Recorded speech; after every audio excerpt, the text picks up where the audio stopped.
back for the next installment of our female executive video interview series.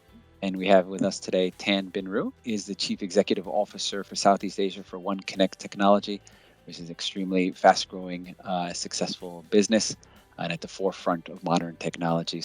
10 questions, and so let's jump right into it. Through the course of your journey, if anything, did you have to sacrifice? So first of all, it wasn't really a strive towards being successful that got me where I am today.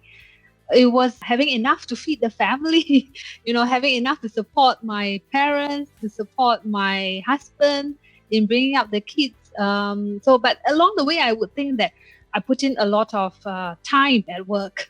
So I definitely think that if anything, time for myself, time for the kids, or with my parents would be the sacrifice. Which woman has inspired you the most? That it's ironical a lot of times when we try to encourage women in the workforce or women in tech. If any peer is a challenge or any manager is a challenge, usually it's also a woman. So women probably made it made a bad situation for you as well as a worse situation for you. I'm very fortunate to have a very good women mentor. I was in HP for 10 years, and half of that 10 years was all under a women leader. I really learned people management skills under that women leader. And I think I've gotten a lot out of what she taught me, given that I moved from a very competent individual contributor to managing a team of 300-400 in HP. She taught me a lot about empathizing with others, because really, as a competent individual, I am pretty a straight face at work. I mean, I focus on work and really being somewhat aggressive at work. And I would switch that mode on so as to achieve the maximum business outcome. She taught me all about really slowing down to make an impact, slowing down yet being able to understand the strength of others. One typical scenario I remember was she gets gift for these secretaries, and I asked her, why would you get a gift for the secretary?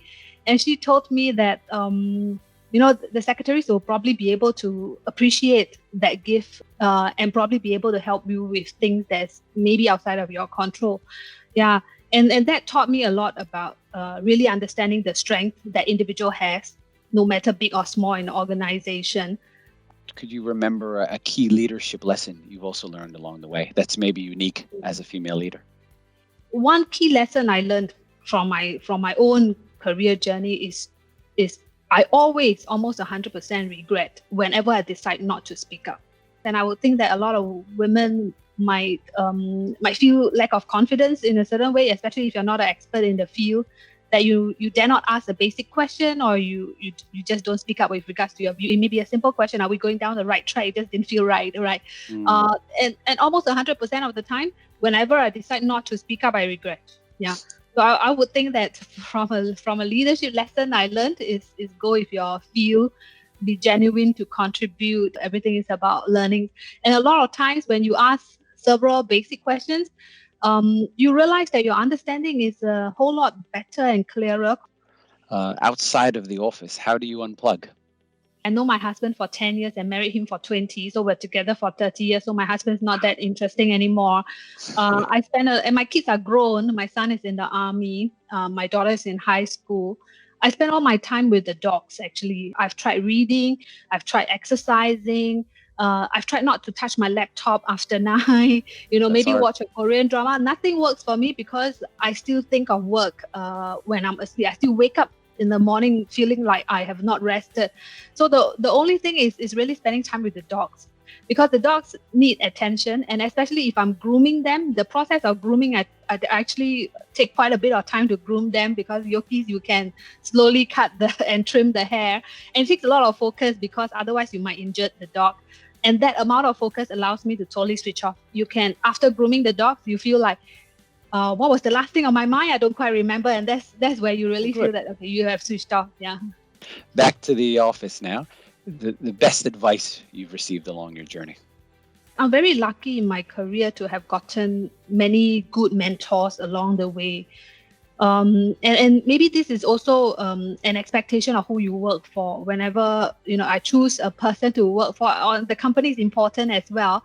The person that you follow and the person you contribute all your time needs to be worth it, in my opinion.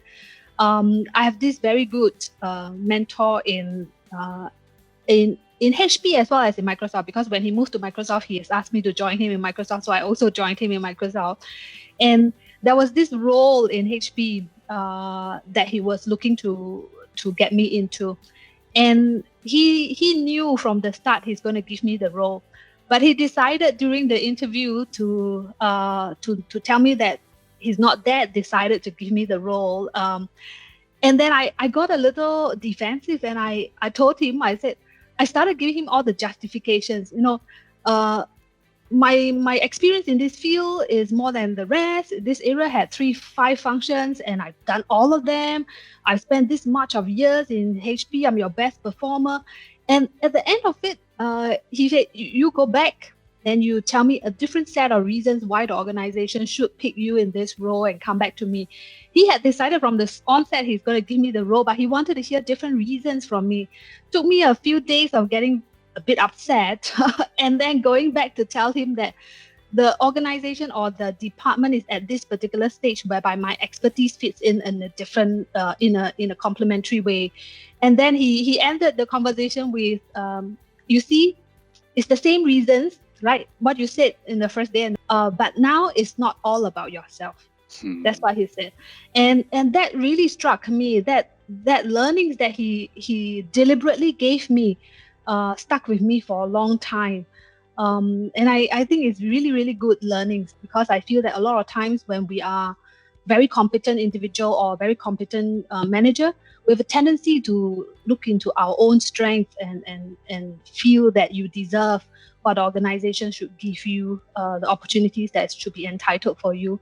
And a lot of times that's what's getting into your way in terms of doing more and moving up. Yeah. Did you experience any assumptions or biases, both unconscious or consciously, that you experienced or that you were aware of or noticed as a female leader? I actually feel that I have benefited more being a lady rather than discriminated being a lady. And maybe it's the field that I'm in. I mean, if I'm the guys, I'll probably cry out and say that in the area of tech, the women are very well looked after because we need more women in tech. I mean, I have not gotten a role that I'm not worthy of just because I'm a woman, but I definitely has been given an additional consideration because I'm a woman for roles that I'm worthy of, right? Compared to a candidate that's equivalent worthy, but maybe a man due to diversity considerations. So I would think I've benefited a lot being a woman. And so I would urge the women not to lose confidence whenever you are the minority, because there are actually angles that really work for you when you are the minority. But there are general biasness for sure. Like, for example, women are perceived to be more emotional. And a lot of times it's about being an authentic leader that empathizes. If you want to be, if I'm still a straight-faced manager, nobody sees my weakness, right? But if I want to empathize with my team, you want to be vulnerable at times, you want to share your stories at times, there is a tendency to perceive these women as more emotional than the men. Maybe the man does less of that, or the men may do equivalent and not seem as emotional. I think that may be some unconscious bias over there for sure. What energizes you the most? Failures is going to happen all the time. And because failures happen all the time, it is important that the slightest things energizes you a lot. That's how you can get a bit more momentum. I remember the first time that I did a major deal, and when things don't happen, you really feel down because you put in that much effort. The more you put in, the harder is the fall, right? What helps me move on is what is expected of me as a leader, so that the team can move on. And that helps me get over it faster. Tell us about the greatest risk you've taken. Switching career into something that I've totally not done. I mean, in my early days, I didn't start from sales. I'm a mathematics student. So I actually started from compliance, operational work. So I rise through the corporate ladder from operations work. So at one point, I was looking after, maybe about 300-400 operations staff, and decided that I would switch to sales. It was difficult. Everybody around you will tell you it's not a wise move because I'm too senior to move to sales, and sales comes with a whole lot of more pressure. A smaller team, and actually a lower level. And when I actually took a level down, a much smaller team, from a people manager that's no longer hands-on, I went on to move to a really hands-on work, given that it's a small sales team. And when you're doing well in the organization and that role looks like a downgrade, the whole world tells you it's not a wise move, right? But I had wanted to do it because of skills that I want to learn in the role. And I never looked back. I feel that since then it has opened up a whole lot more doors. When you try something new, of course, your learning curve goes up. You get motivated learning and uncomfortable in a new role. But it opens up many more doors for you. When you do doubt yourself, how do you manage that? And I think my husband has been a great person to confide in, both work-related and non-work related. A lot of times, I go with my heart, in terms of what I want to do, much more than my head. So sometimes, if your heart tells you this is the way, and you doubted if this is the right path to go and stuff like that, usually I ask a third party. My husband is a good person to just analyze, and he's been very, very supportive, ensuring me that going with your heart is not a bad thing. Trusting your guts and intuition is most of the time right. I think that helps to get over the doubts in terms of what you want to do.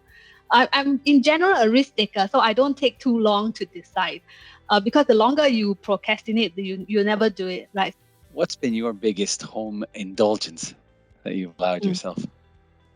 Indulgence, there's quite a few, but I also think that during this COVID situation, I had a very big takeaway with regards to how I want to spend my time, because I've been on the road quite a bit, traveling almost every week since Microsoft days as well as OneConnect now. If there is a week that I'm at home, not traveling in Singapore, I actually appreciated that a lot. I started doing things that I said that I really wanted to do that never had time, like try to cook for my husband, whom I have never cooked for him before for the last 20 years that we're married. I spent a lot of time with the dogs. I never had a Netflix account, and I opened up a Netflix account during the circuit breaker and watched whatever I felt I had missed out and not watched. Done all that and realized at the end of the 3 months that I really am not cut out to retire. I should continue working. Okay. Traveling isn't that bad. Going to office is actually quite nice. We appreciate the sincerity and authentic stories you've shared with us. So thank you so much